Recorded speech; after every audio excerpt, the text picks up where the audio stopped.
What's going on, delhs community? Welcome to another edition of Holding Court here on the First State Hoops Report YouTube channel.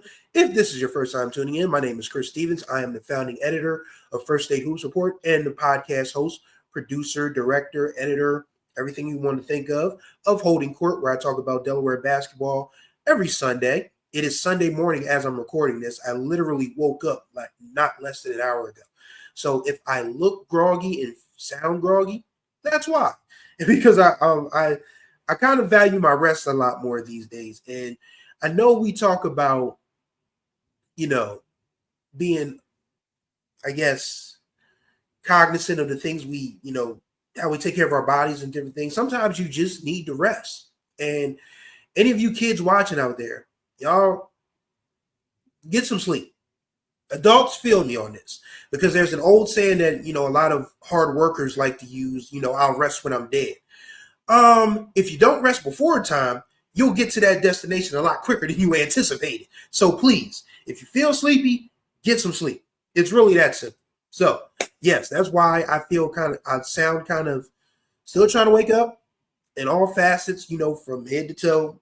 And I just threw a t-shirt on, some sweatpants, and here we are. But yes, final week of Delaware high school basketball is coming up, and we have games all the way up until Thursday because if you missed it, DIAA announced last week that they would extend the regular season one more day because of all the snow. So the regular season was supposed to end Wednesday, February 19th. Instead, it's going to end Thursday, February 20th. And that's a good thing because everybody needs to get in their games because the point index is real.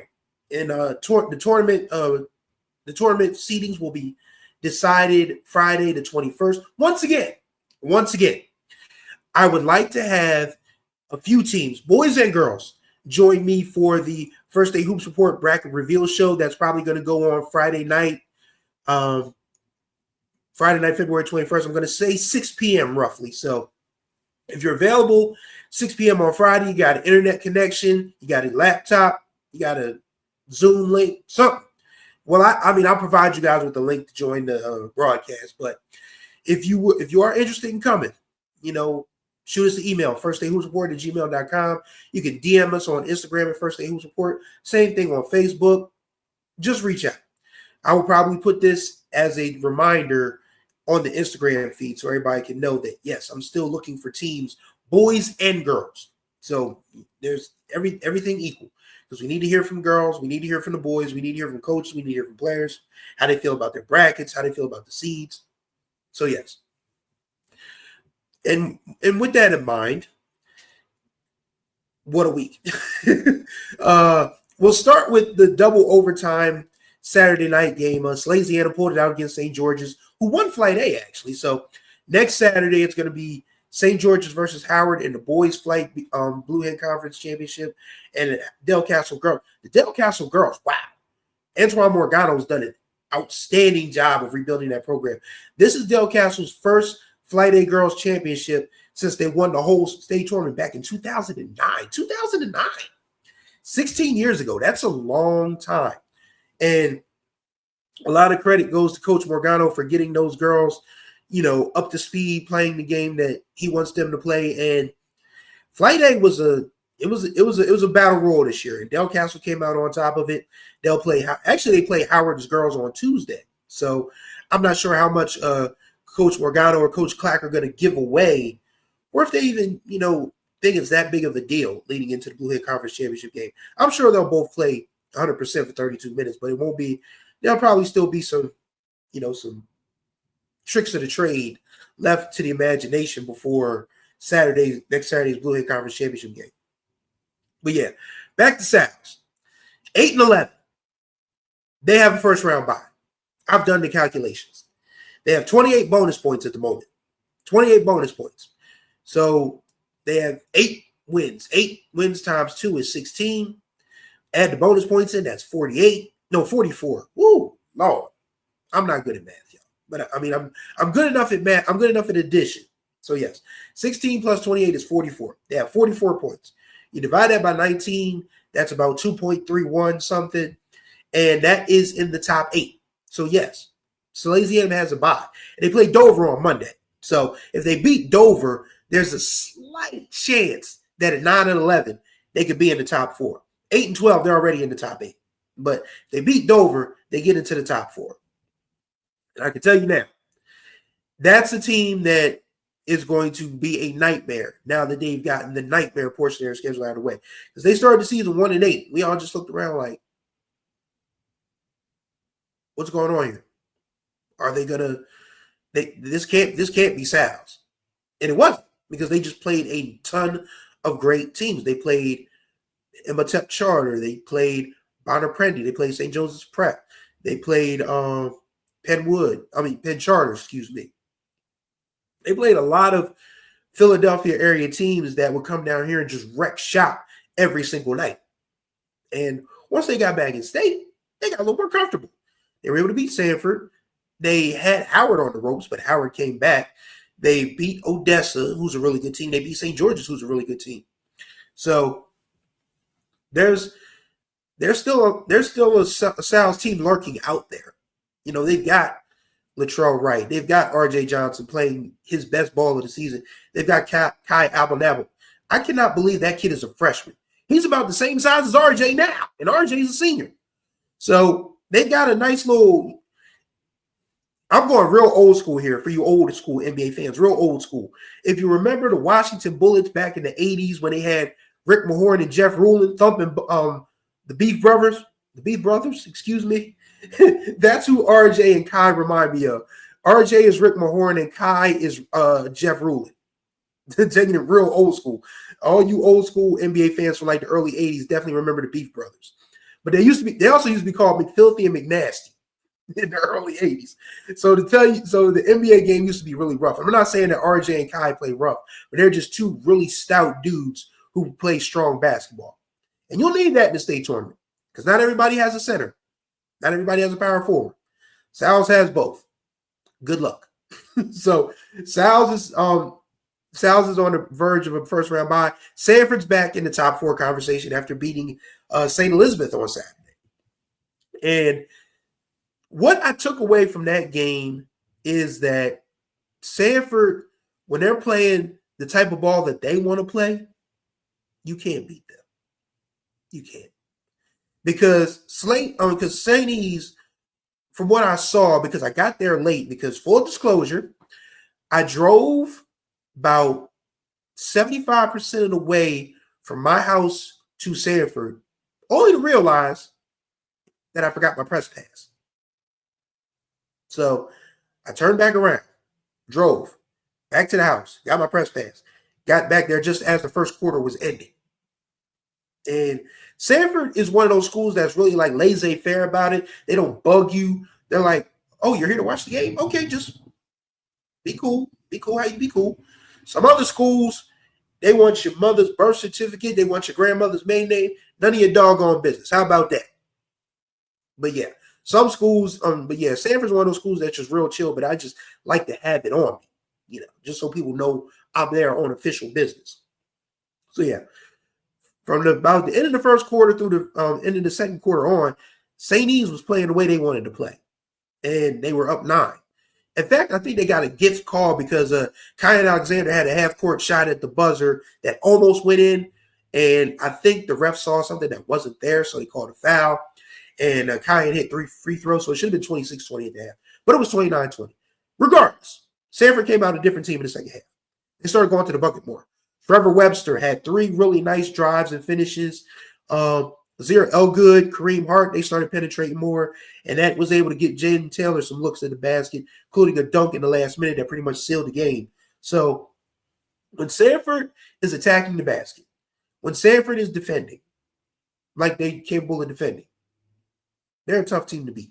So, but again, we've talked about this all season long amongst ourselves in the media. You can't pick a winner right now. You cannot. On the boys' side, anyway. We'll talk about the girls in a minute, but I don't think there's at least 10 teams. 10. Matter of fact, I venture to say 12 or 15 that will win the state tournament, and it wouldn't surprise me. Wouldn't surprise me if Sanford won. Wouldn't surprise me if Sal's won. Wouldn't surprise me if Howard won. Definitely wouldn't surprise me if St. E's won. I still think St. E's has the best tournament construction of anybody on the boys' side. Wouldn't surprise me if Dover repeated. Wouldn't surprise me if Howard won. Wouldn't surprise me if St. George's won. I said St. George's already, didn't I? Wouldn't surprise me if Odessa won. William Penn, they're very young, but they're very talented and very well coached. Wouldn't surprise me if they won. It's impossible to pick a boys winner right now. Like, we got to let the tournament play out how it's going to play out. And we don't even know the seed yet. So just be mindful that this is going to be a fun state tournament on the boys' side. And what else can I take away from the boys' side? There might be a couple of sleepers. I think Smyrna is a dangerous team. I still think we're underestimating Dickinson because Dickinson's only 2 losses this year are to St. Mark's and Howard. That's it. And you can say, yeah, Flight B's weak. Yeah, they played a non-conference schedule, but you still got to win the games. You still have to win the games. And if we're going to give Sal's the benefit of scheduling tough, then we have to give Dickinson the benefit of absolutely winning the games that they needed to win. And they had Howard on the ropes, quite frankly. So they could easily be 18-1 Flight B champs, get ready to play St. George's in the Blue Hen game. But instead, they're 17-2. They play Friends on Tuesday. That is going to be an interesting game because Friends plays that slow down style. They're going to pass it around. They're going to wait for their shot, and they're going to make the defense. They're going to lull the defense into a bit of a slumber, if you will. And Dickinson, of course, they play a little more mid-tempo. I mean, they're not a push the pace up and down team, but they can accommodate a slow down style. So if either one of those, I think if Dickinson wins that game, they actually get a first round bye. They're already locked in for a first round home game. That's easy peasy for them. I mean, the game won't be easy, but they already have the first round bye. If Friends wins, however, then they move up to a first round home game. And that's a gym nobody wants to play. Because Friends fans are, it's like this nice little quaint private school, with Quaker tenets and emphasis. But those people, they get active about their Quakers. So, that's going to be a tough place to start a state tournament, regardless of who you are. But yeah, that game on Howard plays Odessa on Tuesday. Oh my God, man, the snowstorm moves so much around, man. So much around.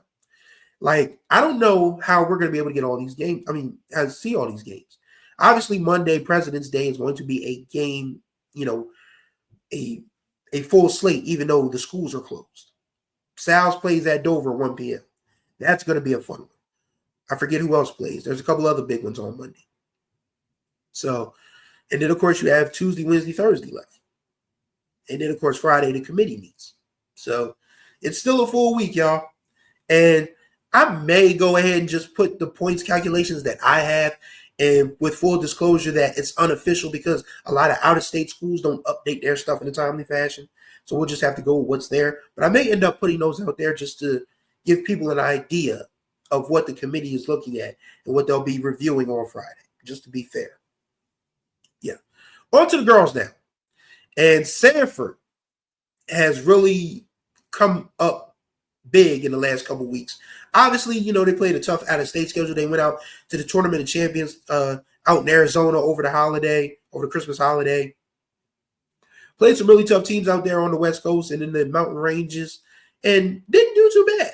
And then they came back in state and prepared and proceeded to do what they do best, and that's win. They've already wrapped up the independent conference. That was a foregone conclusion. Actually, you know what? I want to give everyone in the independent conference on the girls' side a formal apology, because I've been saying for the longest time that Sanford probably doesn't benefit from playing that schedule. But let's talk about it. Right now, you have Wilmington Friends at 12-6, Tower Hill 10-9, Tatnall 10-9, St. Andrews 9-9. So you know what that means? If St. Andrews wins their last game, if Tatnall wins their last game, if Tower Hill wins that last game, that means the independent conference on the girls' side will be the only conference with every team having a winning record. There's an old saying that a rising tide lifts all boats. Well, Sanford has lifted every boat in the girls' independent division. Every team will finish with a winning record should they win their final game. And 3 out of the 4 that I mentioned are still in the hunt for the state tournament. Tatnall is closing in on a spot. Friends actually has a home game right now. So if Friends wins out, they'll probably end up like in the 12 to 13 range, which ain't bad for Friends. Tower Hill's in the tournament. They could use a win against St. George's, who is starting to get back into form. So, but yeah, Sanford versus Ursuline on Thursday, I was absolutely startled at just how well that young team played in that environment. Because you got to remember, Sanford is a team full of young basketball players. Of course, you have your three seniors. Of course, you have Jada Snow, who's going to Seton Hall. You have Ellie Carter-Soriano, who's going to Washington College. And Layla Mahani, who's going to her sinus. You got three seniors that are going to play college basketball next year. And after that, it's a bunch of 11th graders, 10th graders, and 9th graders. And they all play very well. Aslan Merrill, I was definitely surprised at how well she shot from the outside. Asia Adams, we knew her game. She can shoot from the outside. She can, hit the floater, the mid-range, but she had it all working against Ursuline on Thursday.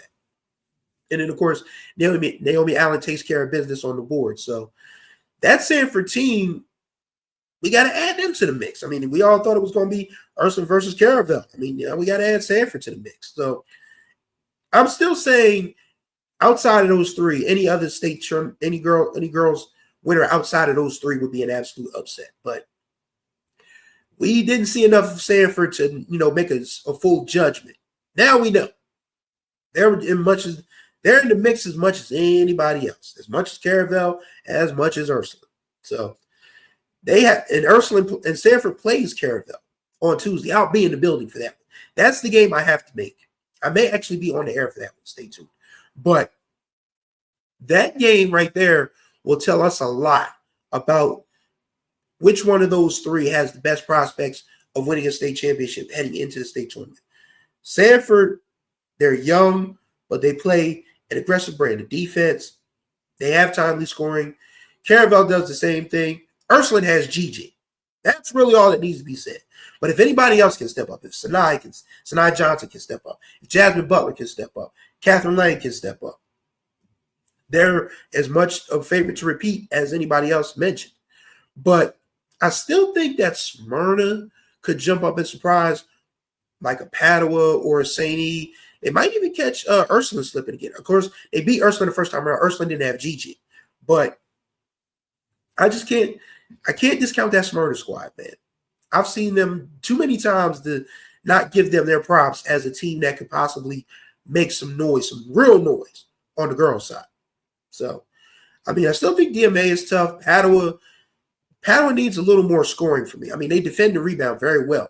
But if they could get just a couple of more, 20-point outbursts, I would like their chances a lot more. St. E has no seniors. We talk about Sanford being young. St. E has 0 seniors. So that whole team comes back in 2026. But will they be ready for 2025? Remains to be seen. But yes, overall, a very fun week this past week. This next week coming up is when it all really comes to a head. We get our final regular season games. We get the committee meeting on Friday. Again, I hope to do a holding court bracket reveal. Again, if you're interested, all the information will be in this description below. I'll also post a little clip on Instagram just to remind folks. So thank y'all for watching this edition of Holding Court. Greatly appreciate y'all's time as always. Everything will be in the description below. It's almost state tournament time, man. Very much excited for this. I hope you're excited for it as well. We're going to see a lot of great basketball from a lot of great kids, a lot of great coaches, a lot of great fans. And then Sunday, March 9th, we'll have champions. And then it's a sprint to that point. Let's all enjoy it. Let's all enjoy it. Don't get too strung out about, referees, officials' decisions. Don't, let's just enjoy the basketball. That's really what it boils down to. Let's just enjoy the basketball. These kids work hard. These coaches work hard. Let's celebrate them and enjoy this run to the championship. Because it's going to be a fun one on both sides. Can't predict the boys' winner. Can't predict the girls' winner. But we know we're going to have winners. And they'll probably be deserved champions. So thank y'all for watching. Until the next time we speak, and I'll see y'all in these gyms. Y'all take care of yourselves and each other.